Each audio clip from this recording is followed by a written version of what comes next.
Historia 1. El desvío del desierto, por Jake M. de Phoenix, Arizona. El verano en que cumplí 23 años, mi mejor amigo Jake y yo decidimos conducir desde Phoenix hasta Los Ángeles. Debería haber sido un viaje sencillo de apenas 4 horas, pero a veces, las decisiones más inocentes son las que te llevan a los lugares más oscuros.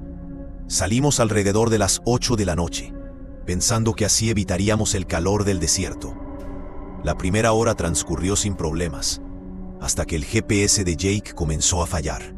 Cuando llegamos a lo que debía ser una salida conocida, todo se veía distinto.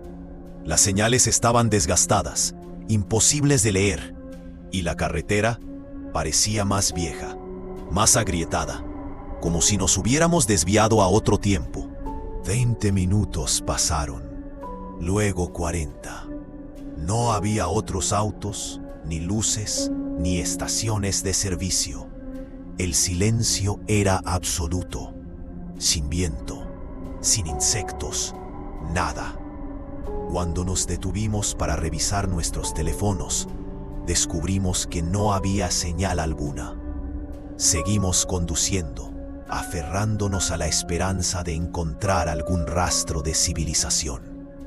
El asfalto se transformó en tierra y después en lo que parecía un viejo camino minero. Fue entonces cuando las vimos. Las luces al frente, un resplandor pálido, azulado, que flotaba a poca altura del suelo, rodeando lo que parecía ser un asentamiento abandonado. A medida que nos acercábamos, las luces formaban un círculo perfecto alrededor de unas viejas estructuras de madera que se inclinaban en ángulos imposibles. Entre los edificios se movían sombras, pero no se movían como personas. Se deslizaban suavemente, mucho más altas y delgadas de lo que cualquier ser humano podría ser. Nos quedamos allí, observando cómo esas figuras oscuras recorrían el asentamiento, como si buscaran algo. Cada vez que una de ellas giraba en nuestra dirección, sentía un escalofrío que no tenía nada que ver con el frío del desierto. Cuando Jake encendió el motor para dar marcha atrás, todas las sombras se detuvieron y se volvieron directamente hacia nuestro auto. Retrocedimos casi 1 milla antes de poder girar y luego aceleramos a toda velocidad sobre el terreno irregular hasta encontrar una carretera de verdad. Pasaron horas antes de llegar a una gasolinera, donde de repente nuestros teléfonos recuperaron toda la señal. Nunca llegamos a Los Ángeles. Lo más extraño, cuando revisé los mapas satelitales más tarde, en ese lugar no había nada, solo desierto vacío. Historia 2. El pasajero de medianoche, por Marcus T. de Seattle, Washington. El pasado octubre, conducía de Portland a Seattle, cuando una lluvia torrencial me sorprendió en medio del camino. La visibilidad era casi nula cuando la vi. Una joven con un vestido azul claro, completamente empapada, de pie junto a la carretera, levantando el pulgar para pedir un aventón. No suelo detenerme por autoestopistas, pero ella parecía desesperada. Mientras se acercaba a mi coche, noté algo extraño en su forma de moverse. Demasiado fluida, demasiado serena para alguien que enfrentaba viento y lluvia. Cuando subió al coche, noté que no estaba tan empapada como debería. Su vestido estaba húmedo, pero no goteaba agua, y no temblaba a pesar del frío.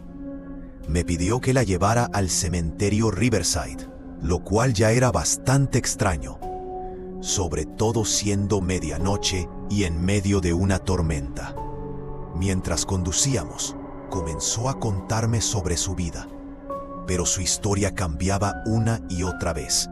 Mencionaba sucesos de hace décadas, como si hubieran ocurrido recientemente, y hablaba de lugares que yo sabía que llevaban años cerrados, Cuando le pregunté en qué año creía que estábamos, respondió con total naturalidad: en 1987. Por supuesto, la temperatura dentro del coche comenzó a descender, a pesar de que la calefacción estaba encendida. Ajusté el retrovisor, y fue entonces cuando me di cuenta de que no podía ver su reflejo. Llegamos al cementerio, y ella bajó sin decir palabra, pero en lugar de dirigirse hacia la entrada, caminó directamente hacia la alta reja de hierro que rodeaba el lugar. La observé, paralizado, mientras atravesaba las barras metálicas, como si no existieran. Salí del coche para investigar y encontré una lápida a unos 50 metros dentro del cementerio. En ella se leía: Sarah Elizabeth Morrison, 1965-1987.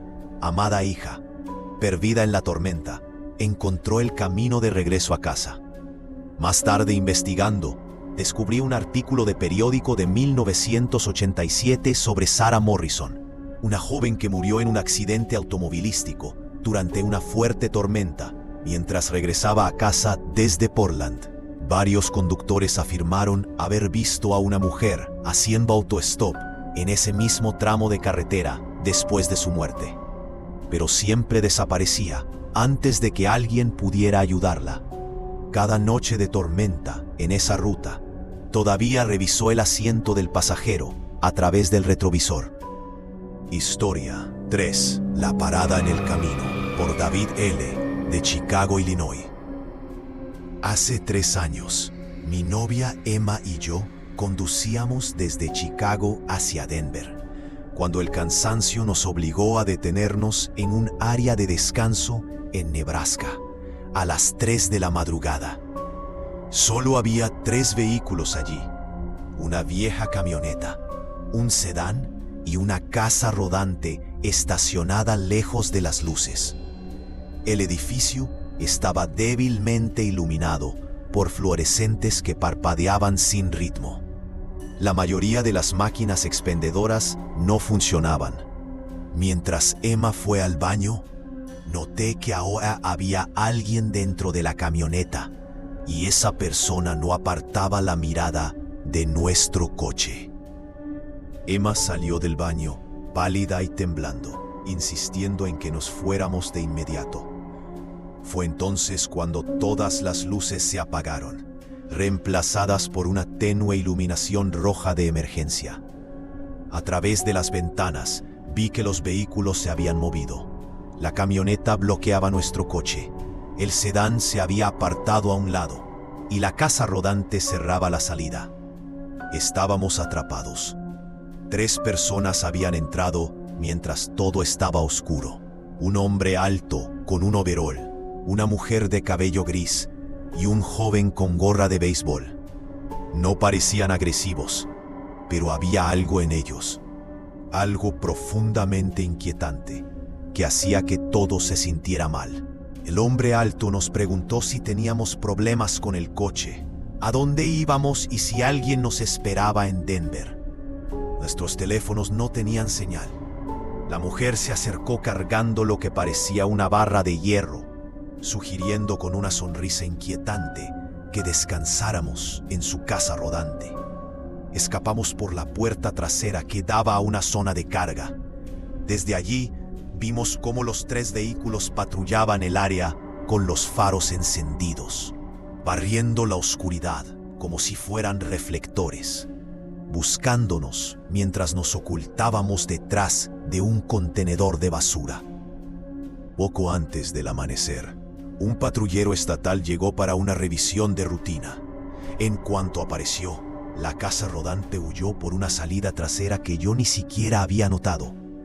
El oficial nos dijo que habían recibido reportes de actividades sospechosas y de viajeros desaparecidos en esa zona.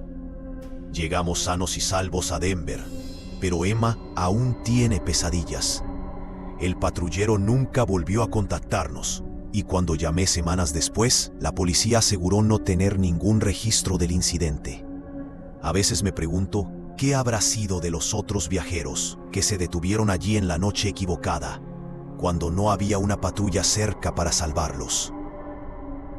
¿Cuál de estas historias te dio más miedo?